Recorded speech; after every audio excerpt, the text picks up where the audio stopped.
Welcome back to Authentically Peculiar with Marcia.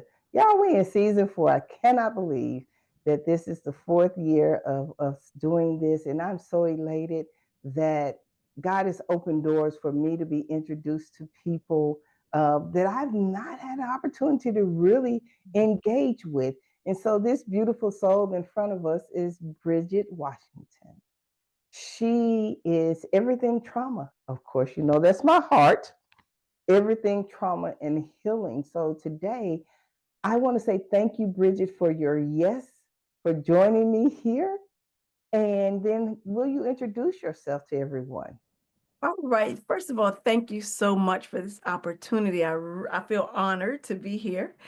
My name is Bridget Washington. I am a Army veteran. I did 22 years in the military, two Thank you for tours your to service. Iraq. You're welcome. You're Mm, welcome. I am a mental health coach. I took it through Light University. It's really titled a Christian mental health coach. I'm all okay. healing after I began to discover myself. I'm like, okay, I need to help everybody heal. Um, and I'm certified as a, what is it called? Psychological first aid. Yeah, first aid counselor. Yes, and I also have my certification for psychological safety in the workplace. Oh, I love that. I'm a mother of two boys. I have four grandchildren. I am a overcomer of adverse childhood experiences, Hmm. and I'm on my healing journey, and I'm just ready to help everybody else as I'm currently a mental health victim advocate because I start my master's in May to get my Awesome. MSW. I am so happy that you're joining the ranks of us in Yeah. the mental health field and all the work that you're doing in the mental health field, from being a voice, Mm. from providing safety and tools, and sounds like some peer supporting there as well. And just understanding that trauma is something that we all experience. Now, you talked about the ACEs, which is one of my babies. Oh, Right. If you don't know what the ACEs is, it is a way that we assess childhood trauma in your life and how it impacts your mental well being. It grades you. And a lot of times when people take the ACEs, the questions that are asked, they didn't know that they were dealing with childhood trauma. mhm. How do you help someone to understand when they get their ACEs results, right? And you're going through them, and they didn't realize that some of the events that they experienced were trauma. Normally when I do those with someone, and to me, normally the first reaction I get, well, you're saying my parents are bad. Like that's normally they normally go We're straight, not talking about y'all mama, dad, and them. right? Because that's the first place they go. Mm-hmm. And I'm just like, no, it's not about your parents are bad, but our parents, and just like me as a parent, did the best we could with the tools we had. But Exactly. just bring awareness. First, to me, that's the first thing I gotta break down is we're not talking about your parents. Yeah. You've experienced some things that have even um, mold you to be the way Mm-hmm. you are as an adult. And Mm-hmm. then let's begin to talk about those things. Can you see how that is affecting your life currently? Are Exactly. you still stuck in those from those ACEs Mm-hmm. experiences? And then, once I get them out of my parents is bad, then they'll begin to see.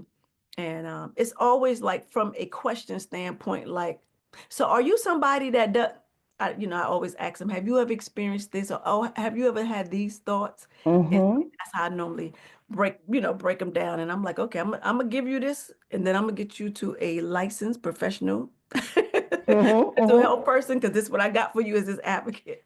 Oh yeah. Yeah. And the thing is we need people on the front end before they get to someone like me as a Mhm. licensed professional counselor, to really help them start thinking about their trauma. I know oftentimes when clients come to see me, it's I have this, my parents are really good. I had this great childhood. You're gonna be the one that already know that we finna break all Mhm. this down.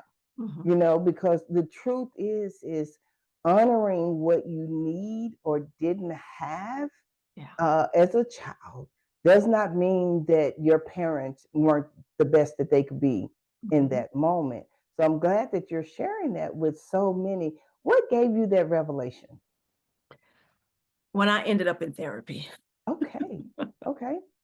So, um, when I ended up in therapy, the one day I went into the office. I think it was my second visit. Mm-hmm. Just sat down on the couch and I said, I'm frustrated. And she was like, well, what's going on?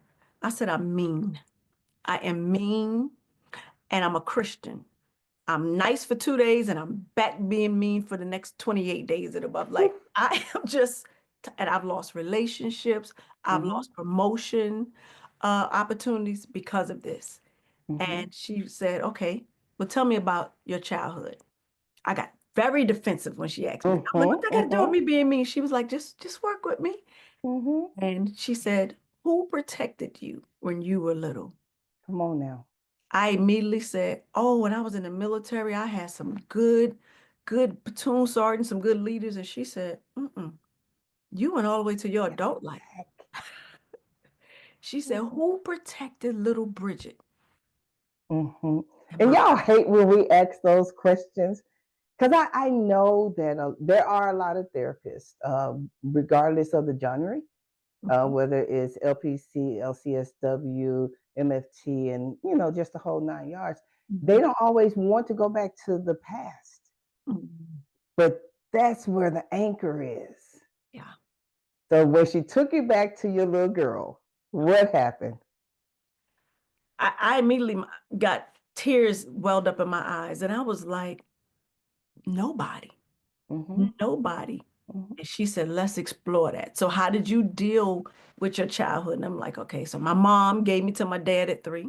mm-hmm, My father kept me for a little while. My father was like 34 years old, and he was like, I'm having too much fun in these Brooklyn streets. mm-hmm, Down south to my mother.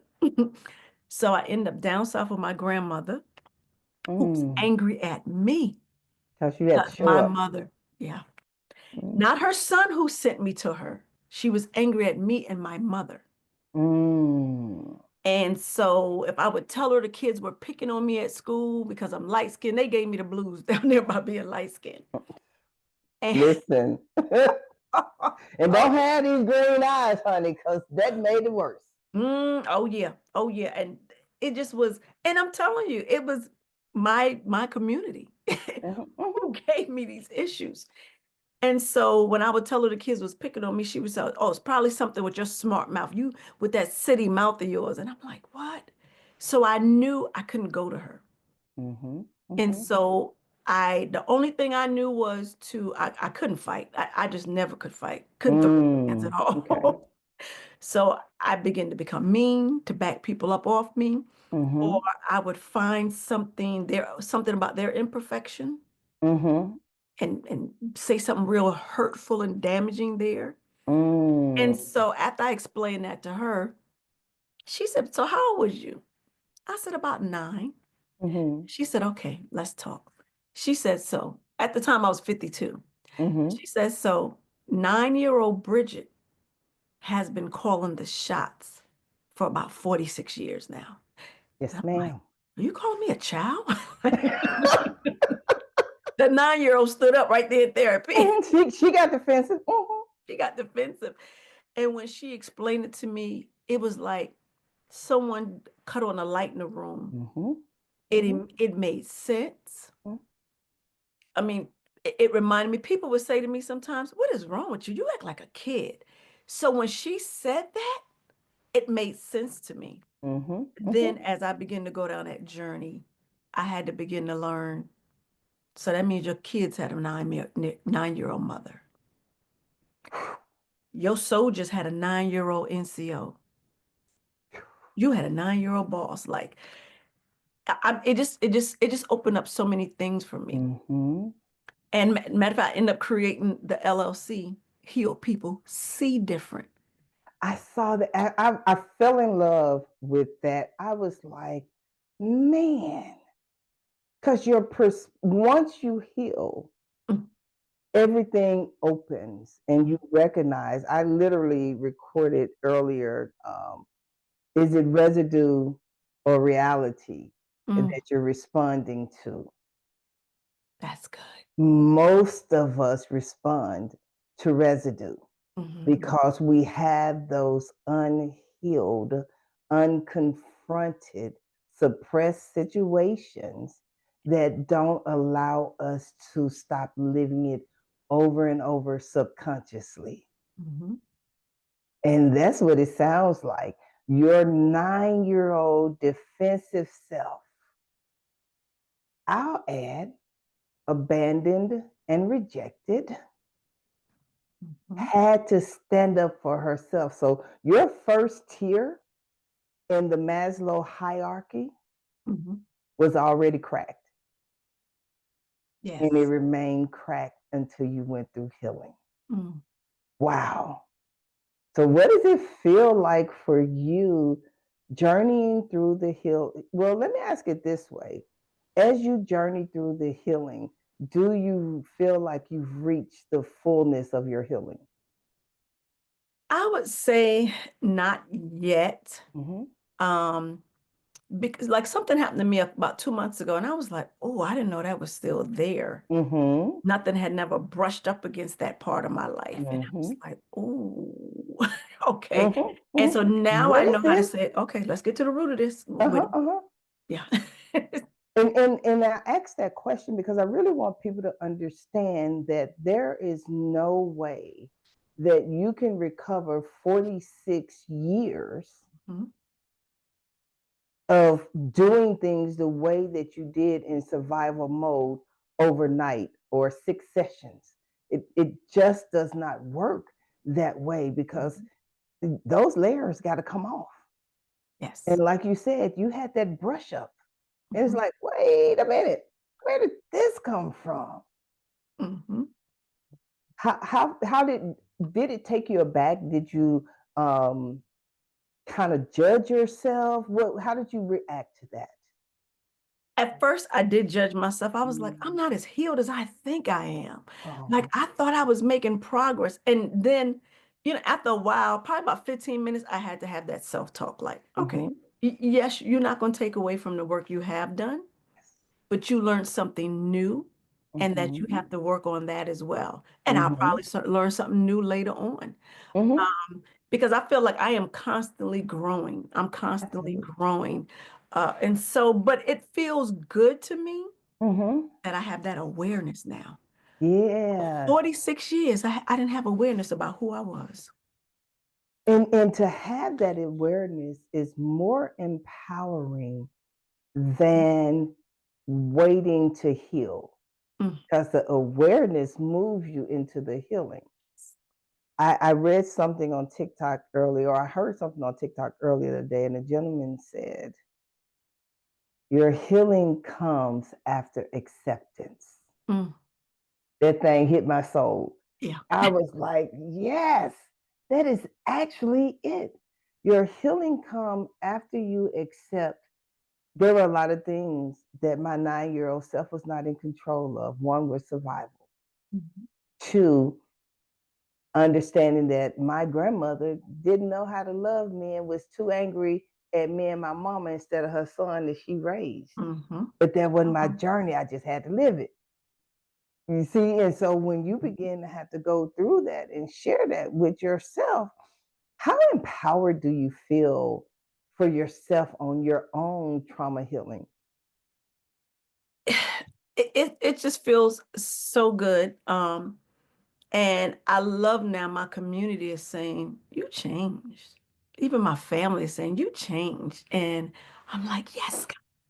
Mhm. It Mhm. it's I sometimes I don't even know the word to use to explain how it feels Yeah. to see yourself growing, to Mhm. see yourself evolving, to see where you're in now you influencing other people that Mhm. they're talking about stuff they never talked about before. Mhm. One of my old supervisors contacted me last year and she Mhm. said, I want you to know because of you, I'm a full bird colonel that has went to therapy.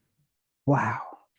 I said, you're going to be Wow. so proud of yourself. And what's weird, me and her have a very similar story with our moms abandoning us. Mm-hmm. Mm-hmm. And so it makes me feel good now that I'm able to help people versus that 9-year-old that was wounding people. Mm. It feels so good. Man, I went on an apology tour. I was finding people I used to be in the army with, inboxing them. I'm so sorry. Call me. I was all my children, my my Mm-hmm. my, my, my old co-workers, people who I even Mm-hmm. went to church with. Mm-hmm. Because Mm-hmm. y'all had a 9-year-old praise leader and Throwing whole tantrums. throwing whole tantrums. Mm-hmm. And I often tell my clients, you having an adult tantrum as a kid is operating your machinery Mm, because I that's love that. what's happening. I You love got a kid behind the wheel of your machine as a that. body, and you having a whole tantrum.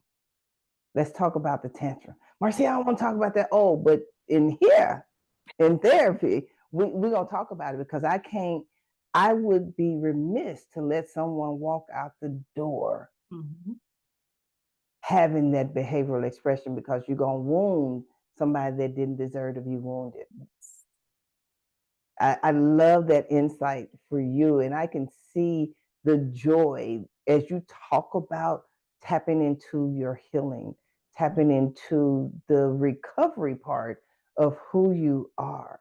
I Yes. often tell people that you don't have to tell people you're going through a healing. All you got to do is live the healing.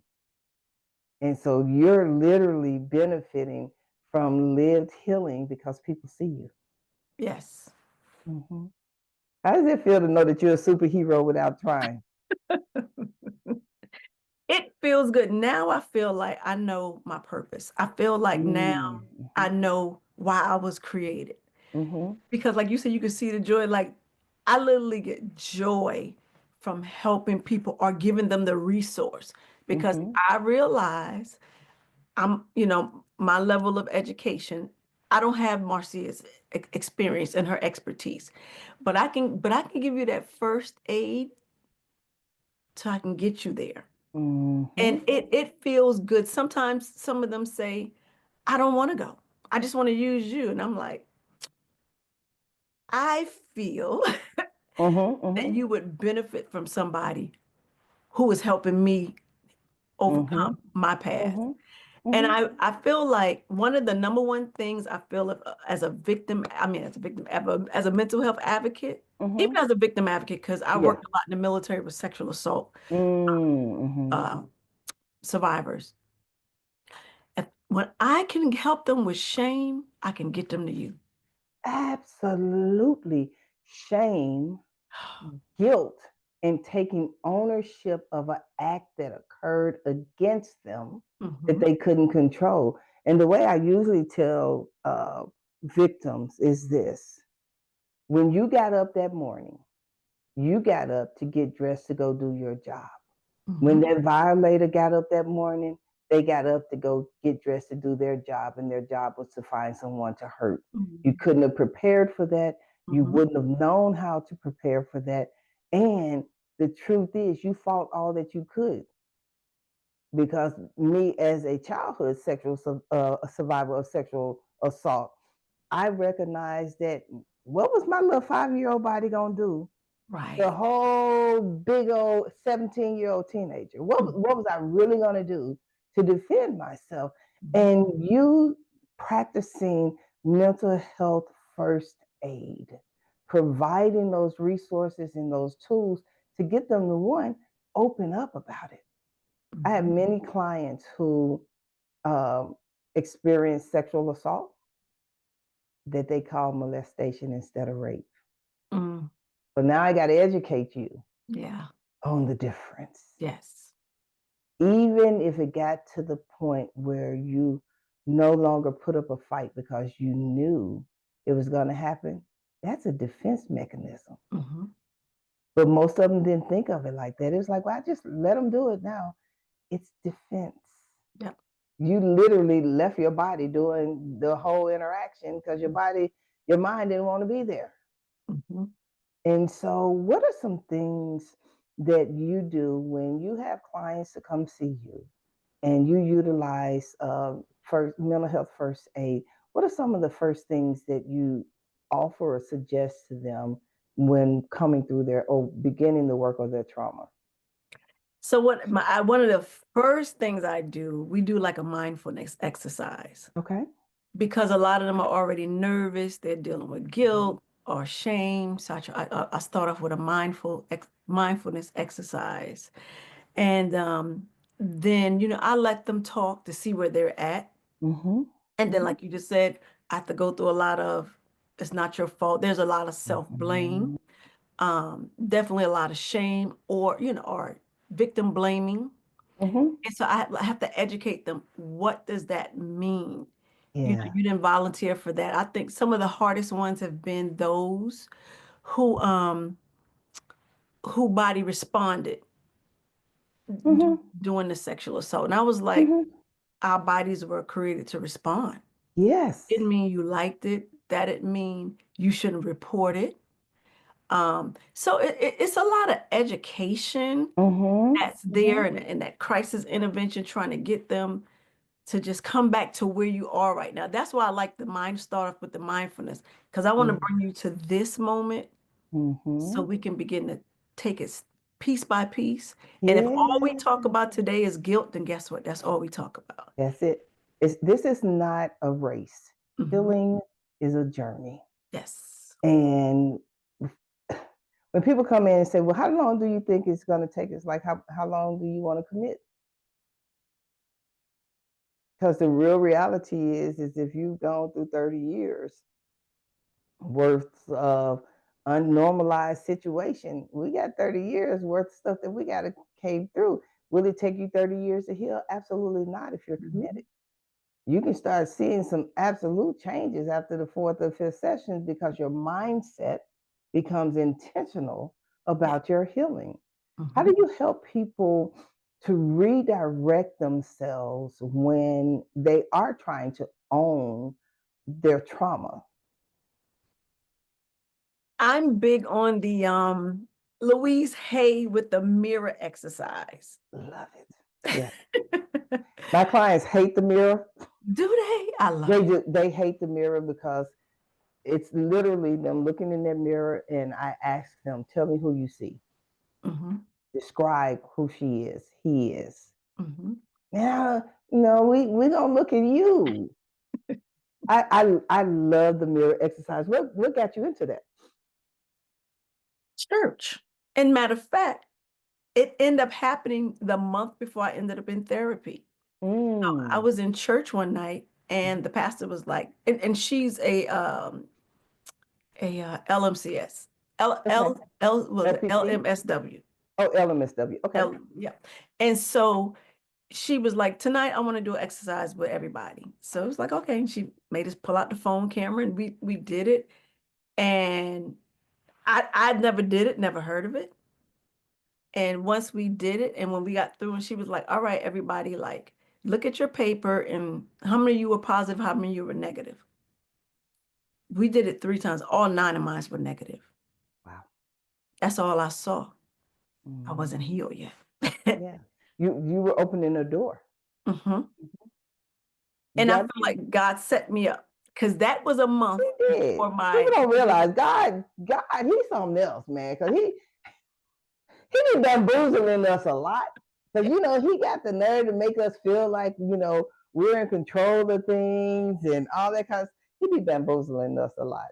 He really do. He be playing. He be playing, and what the young kids say, he be all up in our face playing. plain in our face, like, yeah, yeah. Mm-hmm. That's what he does. And so I use that a lot. So I normally, when I do that, and then Mm-hmm. it's a lot of times it's normally negative or it's 50-50. Mm. And then I begin to say, okay, let's do this again. And I Mm-hmm. want you to see the good things about you. Mm-hmm. And some of them struggle. I'm like, okay, are you kind? Yes, I'm very kind. Like, and then so I was like, so I want you to begin to focus on the good qualities about you Yeah. versus what happened Mm-hmm. that change your identity. Mm-hmm. Mm-hmm. Because a lot trauma, different experiences will cause you to change your identity. Or, now I don't even know who I am. I see myself only through these broken glasses. Yeah. And Yeah. now I need you help people see different. We got to get you to Mm-hmm. see different. Mm-hmm. And so I love it, even if it's two things they do, and they're Mm-hmm. like, I can't tell you the last time I thought this about myself. Mm-hmm. And Mm-hmm. so, tr- redirecting them to start seeing who they are and then Mm-hmm. realizing that this thing happened to me, but it doesn't define me. It does not define you. Trauma is an extension of the foundation of you, but it's not you. Yes. We all have a foundation. Those that may have not had traumatic childhoods, but had a traumatic teenage years or young adult years, it's still an extension. It's not all of who you are. And when you share with them, well, let me ask you this question because I love to hear about light bulb moments. When you find clients and you help guide them to that light bulb moment, what is that experience like? It must, and I don't show them, but inside I'm like, yes. Yes. And many of them begin to cry. And I love it when I do it with the men. They're like, you ain't gonna make me cry. You ain't gonna make me soft. Be the first one. Get them that box of tissue because they finally feel safe. Yes. How important is the positivity of your own words, speaking back into yourself? How important is that? It's very important because I realized probably about 5 years ago when I started therapy, Mm-hmm. my inner critic was shot. Like Mm-hmm. I spoke to myself the same way my grandmother spoke to me. I didn't even realize that. Ooh. I had no awareness of that. So I would be like, God, you are such a klutz. You don't never get stuff right. Or I would apply for something and be like, yeah, I don't know why you did that. You're not good enough. Like, and so to be able now to encourage myself, to be able now to have that good self-talk, and I just make up all kind of affirmations, about myself Mm-hmm. because now I see the value in me, and because I see the value in me, I no longer stop me. You won't write the book. Mm-hmm. You won't start the podcast. You won't Mm-hmm. start the business because you will talk yourself out of it. 50 Yep. people can tell you, oh man, why don't you do this? Why aren't you doing that? But then you will let that inner critic talk you out of it. But Mm-hmm. that healing, that self-awareness, having a good community, Yes. I changed the people once I started going to therapy, I changed the people I started following on social media. Oh yeah. Oh yeah. Totally different because I needed that community, even if I never met them. I needed Exactly. people who can speak to where I'm going. Yes, yes. Yeah. And one of the things that I tell clients because they give a little pushback too with the affirmations, and they always ask me, "Why do you keep saying you need to affirm yourself?" And the consistency is important. I said, "Well, let's look at it from a biblical perspective. The only thing used to form the world was words." Yes. And if we are created in the image of God, our most powerful tool are our words. Yes. Our words can either give life Hmm. or take life away. Hmm. You get to choose now. You get to choose how you want to use your words. So in the Bible, it says, I suggest or I encourage you Hmm. speak positively, speak life and not Yes. death. And Hmm. so when you do that, your words become the glue to change the foundation. Because as you said, your internal critic was your grandmother's words, but you've replaced them with your Hmm. own. Yes. So your foundation shifted Hmm. because you no longer had to be mean to yourself. Because before you Mm. could be mean to others, you were definitely mean to yourself. Yes, There's ma'am. nothing that we do to others that we are not doing to ourselves. Mm, And when people begin to realize that they're self sabotaging, they're damaging who they are in order to actually have enough gumption to hurt somebody else, yeah. you already damaged you. Mhm. Why is that okay? That's the healing journey. That's the beauty of the healing journey. What would be some words of wisdom that you would offer to individuals that say, ah, this whole healing thing, everybody talking about your inner child, all of that kind of stuff? What would be some words of wisdom that you would share with them? I would tell them, all of us have experienced different traumas or incidents in life that can alter the way that we think or we Hmm. behave. And Hmm. so just sit down and take that quiet moment. The Bible says, let a man examine his own self. I throw scripture on them too. Like, Hmm. look at yourself, listen to the feedback you're receiving. Hmm. Before I went to therapy, when my son says things to me, honestly, I end up being my grandmother, the same person I despised. Mm. That was the only person I had to measure being a parent by. Right. And so when my kids said things to me, I would shut them down like, hey, you can go live with your daddy if you want to. I'm doing the best I can. I'm the one who do this and I'm the one who do that. Hmm. Hmm. When you begin to have those self-reflections and begin to look at yourself and say, okay, well, let me look at this inner healing Hmm. situation. Hmm. Let me get some feedback from Hmm. those who I trust and love. Hmm. I might need to get some feedback from some of my colleagues um, to see, like, am I as good as I think I am? Am I as kind and gentle as I think I am? Or Hmm. am I arrogant and I think because I'm good, I can just speak to people any kind of way? Right. And so just tell them, ask your community, ask those your loved ones, ask your children. Ooh, I learned that the hard way. I was like, Baby. oh, I was like, And okay, I'm so grateful that I share with my children. Listen, y'all, I know what I was a booger bear because I was stressed out as a single parent trying to make Mhm, everything happen. And I was angry, but I wasn't never angry at y'all. I was angry at life situations. So please forgive me.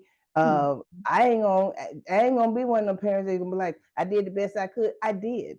But I mhm. can also take on accountability that in that I have left some damage Yes. that was unfair to you all. And Mhm, I pray that you don't carry that damage on into your children as well. And if you mhm, feel like you have, go ahead and apologize. It's okay. mhm, You won't be the first parent or the last that has to come back and be like, man, I don't even know why y'all like me. mhm, Because, that we learned from what they knew. They gave us what they could afford to give in the moment. mhm. And, unfortunately, I bet if you went back and your grandmother could tell her story, her hate came from her childhood and Yes. feeling rejected and abandoned, and then Mhm. having to help with this kid that my own kid may not have respected, but now I got to raise your kid. Right. You got a mama, your mama should, all that kind of stuff. And people don't realize all that stuff attaches to your Mhm, body. mhm. And not only does it attach to your body, it attached to your organs, which is what a lot of people don't realize. Unprocessed trauma Mhm. will make you sick.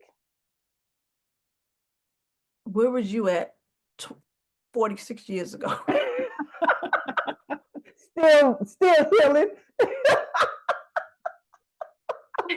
I needed that information 46 years ago when I started therapy. I started therapy in 2020. Okay.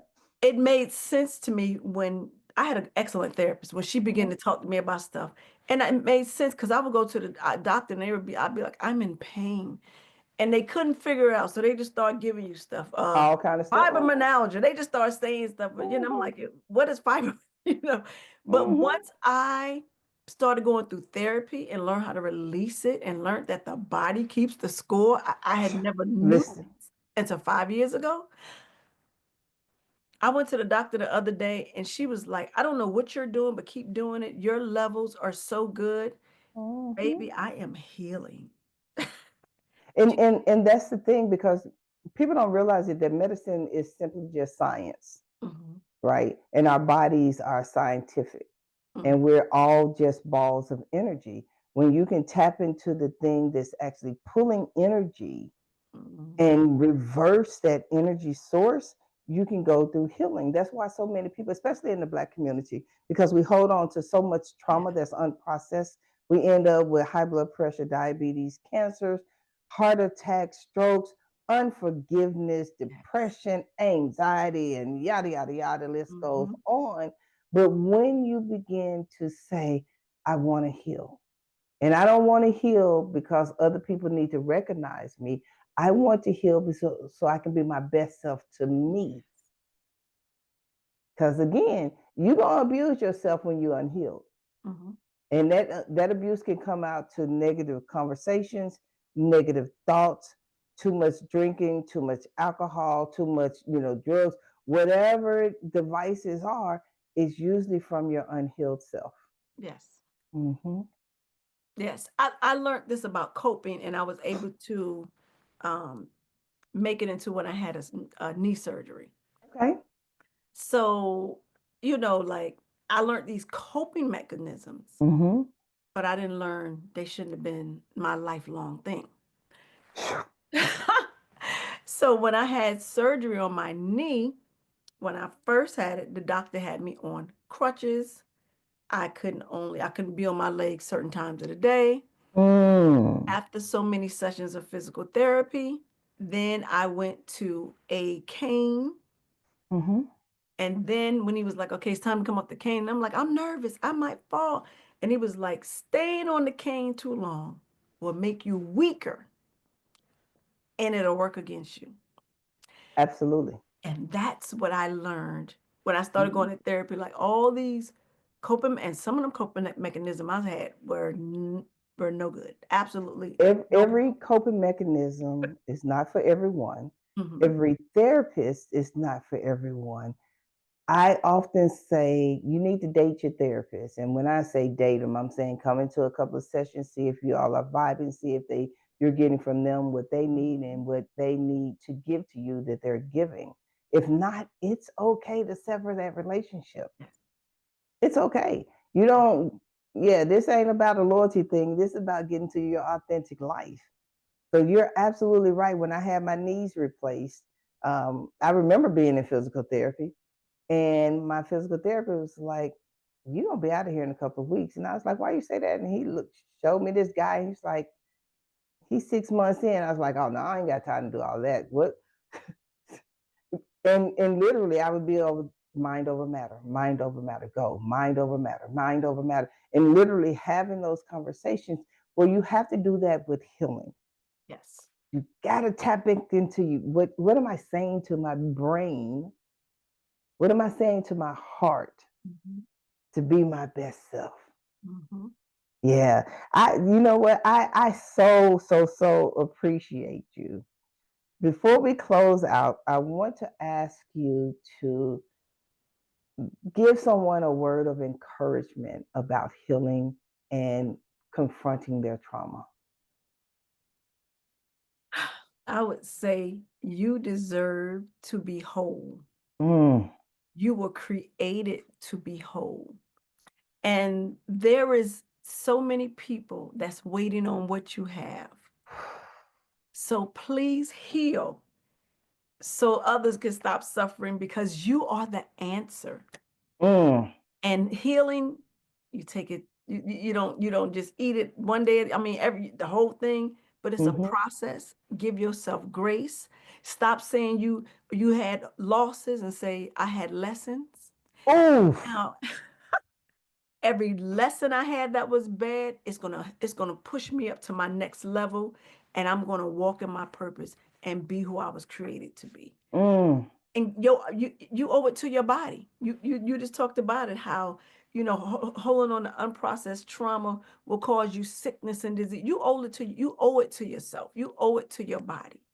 9-year-old you is waiting to retire because Mm. they want your healed self to take over. And you can do Yes. it. Yeah. Whew. That was good. That was good. Your 9-year-old you is ready for retirement. Yes. Go get your healing. Wow. You know, I want them to follow you on social media. Tell them how to find you. Yes, I'm on Instagram. Heal People See Different on Instagram. That is And my get some merch. I went over there. I was like, I see some merchandise. I'm gonna have to go back and order some. I got you. Heal People See Different. Heal People See Different. And I'm updating the merch as we speak. But yep, Heal People, that's the merch. Heal People See Different. We want to have communities of healed people. Because Mm-hmm. you deserve it. Your body deserves it. You deserve sleep at night. Say that. If you don't have that on a shirt yet, put it on a shirt. You deserve sleep at night. That's good. Yeah. That's good. That's good. So Heal People See Different. Are there any other pages? Do you have a YouTube page, anything like that that they need to follow? How can they connect with you? I'm working on a YouTube page as we speak, but I'm also on Facebook as Bridget Washington. Okay. And I share a lot of what I'm learning in my journey and encouragement there. And so right now it's the Facebook Bridget Washington and Instagram Heal People See Different. I am so grateful again for your yes Oh, and to hear your love and your passion to help guide people to their healing is such a beautiful story and such a beautiful anointing that you have on your life. I can see people's lives being changed just by sitting down and having a conversation with you. So thank you for joining me in this fourth season of Authentically Peculiar with Marcia. I'm looking forward to us doing something. I may have to come up that way and redo something. let's do But it. yeah, I'm looking forward to it because you have such a beautiful spirit. And I just know that the words that you are speaking into others are life and power because I see how you speak it into yourself. Thank you so much. And I'm so serious. Like, I wish I had a Marcia when I was growing up. You are so valuable and Mhm. needed. So thank you for being that bridge to help others cross over to this other side of healing. You're so very welcome. I always tell people that I only came to this planet because I have an anointing and an appointment. So I live that anointing and that appointment. And you know, the just a quick story. The way we met, Bridget commented on one of my posts on Facebook. Didn't know she was even following me. And a mutual person said, "Oh, two of my faves." And Bridget said, "Well, I don't really know her. I follow her because I like her content." I was like, "Well, let me go check you out." And hey, we need to do a podcast because I believe there is a gifting in helping to heal trauma.